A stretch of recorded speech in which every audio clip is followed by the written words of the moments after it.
First of all, congratulations on your movie. Sincerely, I love it. Thank you so much. I don't say that too often, but sincerely.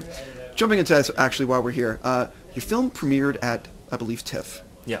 And then, Yeah. perfect. You premiered at TIFF, now you're here. Very unusual, or not all the time, that a film is allowed to be in both festivals. Yeah. So what's that like for you to be in both of the big prestigious film festivals? I mean, it's been a crazy experience from the beginning anyway. Sorry. It's been a crazy experience since the beginning. You know, we didn't expect to get into Toronto when we were making the film, and so then everything after Toronto has just been sort of overwhelming.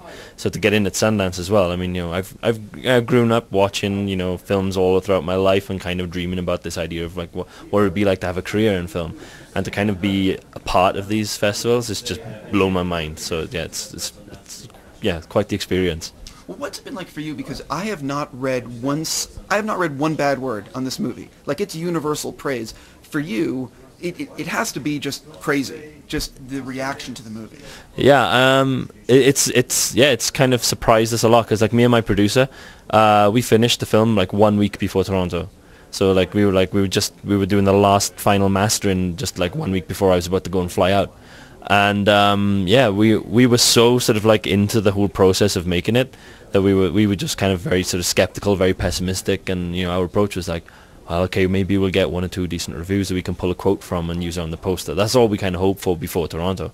So since then, it's just gone crazy. Like there's that one element where you kind of like, you fear about the idea of, you know, well, once it finally plays to an audience, is it going to be like overhyped? You know, that kind of thing. You kind of worry about like the hype and the reality, you know, Sure. and stuff like that. So that's kind of a worry. But yeah, I mean, it's all great. Now the publicity's been incredible for it, so we're so thrilled.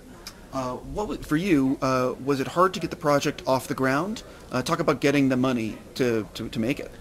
Actually, this was like a backup project. The Raid was we were supposed to make a different film first, but that film had a much higher budget, and we struggled for like a year and a half to get the budget raised for that film. And then once we realized we couldn't get that one up off the ground, and we'd been like, you know, I'd been idle for a year and a half. I hadn't made a film. Iko, the lead actor, he hadn't done anything for a year and a half. So we were sick of waiting, sick of being in that office waiting to kind of get called for the go-ahead.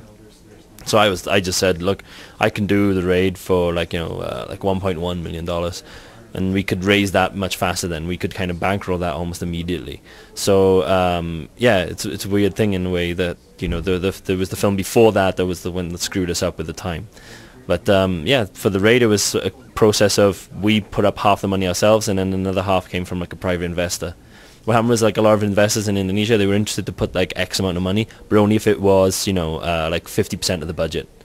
And so when that investment became 50% of the budget of the Raid, then it worked for us, worked for them. So that was the kind of business thing then for that.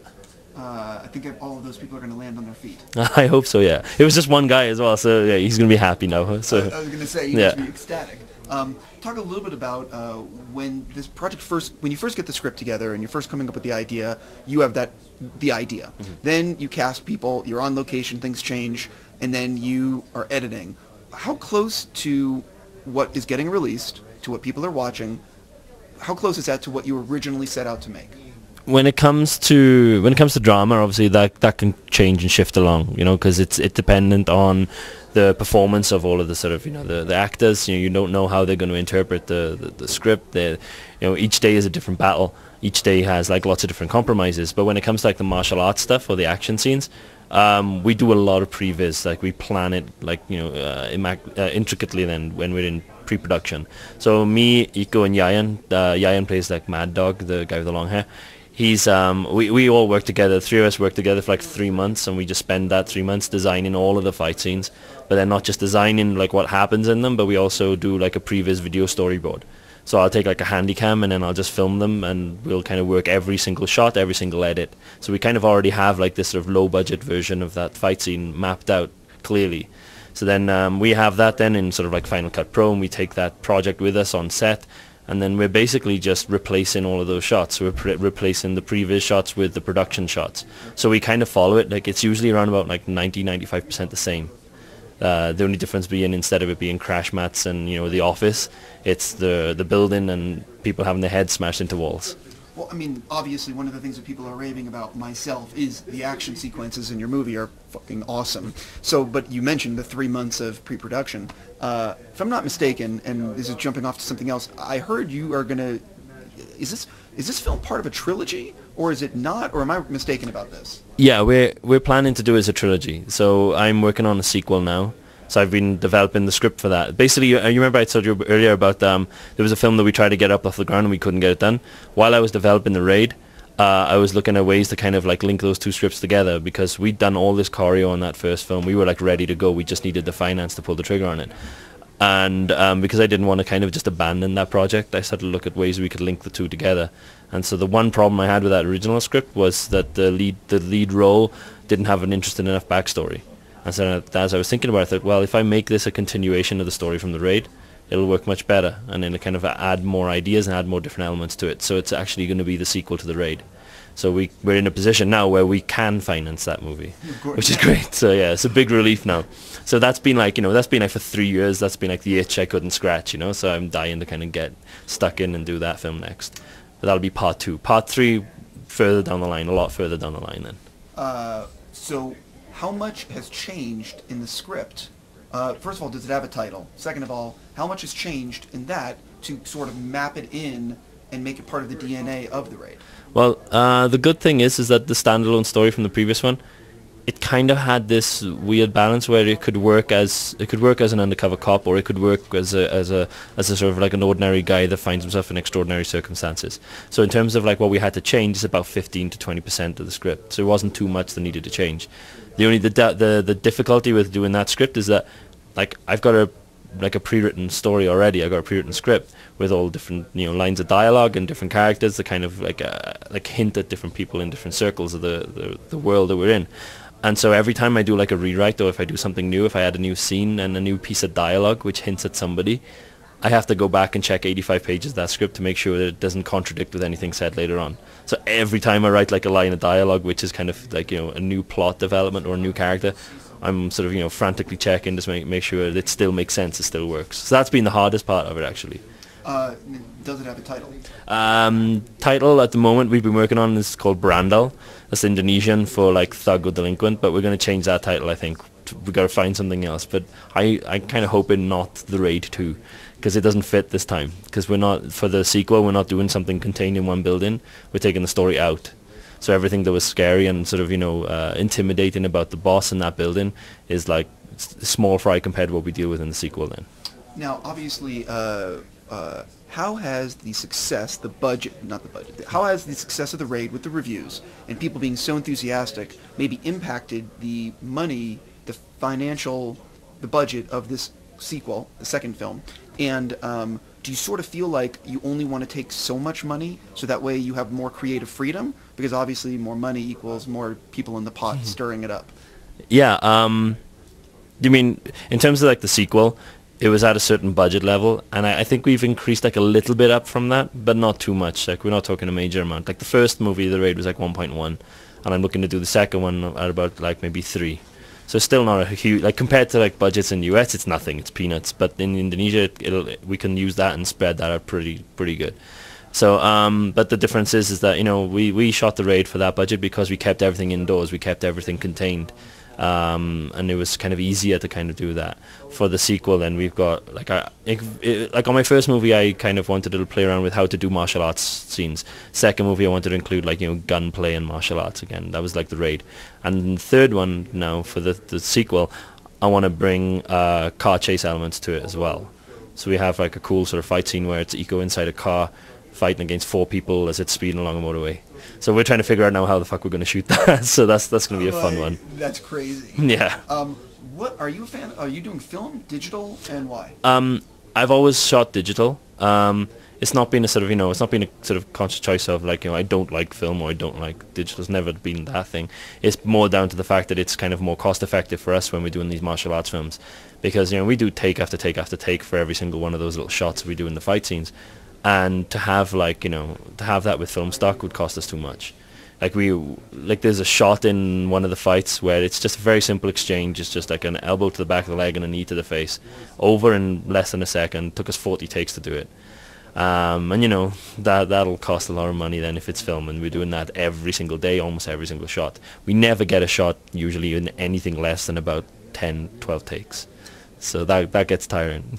What camera did you shoot on, and what are you going to shoot the next film on? For the Raid, we shot using the Panasonic AF100. That's kind of like the DSLR, but with a video camera background to it. Sure. And we bought like a PL mount so we could put Zeiss lenses on there. And we also we used the output, the HDSDI output, into an Nanoflash recorder. So we could get like 422 color 8-bit HD then. So. Well, a lot of people are working with the Arri Alexa, and you know, a lot of people are on the Red Epic right now. Yeah. Is that something that you guys are even thinking about, or is the Red Epic just too expensive? We're considering our options for the next one, because we got a very different scope on the next one, very different sort of shooting style for the next one. Like this one kind of worked because we needed it to be kind of like, you know, dark, grungy, and to kind of like run around, and we wanted to throw the camera around a lot. But for the next movie, we're going more kind of like classical style of shooting for it. So we're going to do like, I want to shoot like 2.351, like, you know, super wide scope. Nice anamorphic. Yeah. So so we're going to like, I got to discuss with my DOP then exactly what camera we're going to use. So yeah, that should be fun. No, if I'm not mistaken, they bought remake rights of the Raid. Am I wrong about this? No, that's correct. Screen Gems are going to be handling that. So. Exactly. Now, are you consulting on that, or are you sort of like, let them do what they're going to do? I'm an EP on it. And I'll have like a say in some things, but not everything. But for me, like my approach to that is that I don't want to have too much of a say on it. I think when it's done, it needs to be done with like a fresh pair of eyes. If I'm coming to it, I'm not going to bring that much new to it now. I've already kind of done one film with the whole containment thing.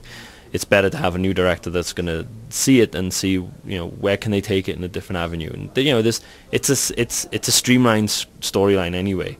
So there's a lot of options for them to kind of take it in a lot of different directions that could be really interesting as well. So I'm actually quite excited about it. But the great thing is that the guys at Screen Gems, they've been like very adamant from the beginning that they really want to get like Iko and Yain involved in terms of the choreography as well.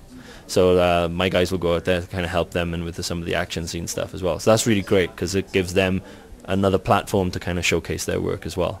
No, totally. I like the guys at Screen Gems. They've been very kind to me. At the same time, it's sort of like, your movie is so fucking perfect that it's...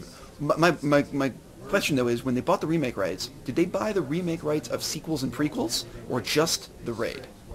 I'd have to check on that, actually. I'm not sure about that. I mean, like all of the business side of things is kind of like handled by our partners here in US and by my company back home. Like I'm just purely like the creative guy. No, totally. So yeah, I wouldn't know about that. But I definitely want to ask you, and I apologize for asking another for sequel question, but the action sequences you did on the Raid are just fucking awesome.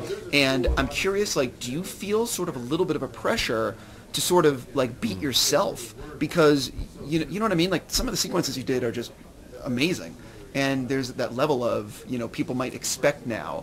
Like, yeah, I think yeah. There's I think it's impossible to kind of like say that there's no level of like that expectation in the back of my head, because it's bound to be there.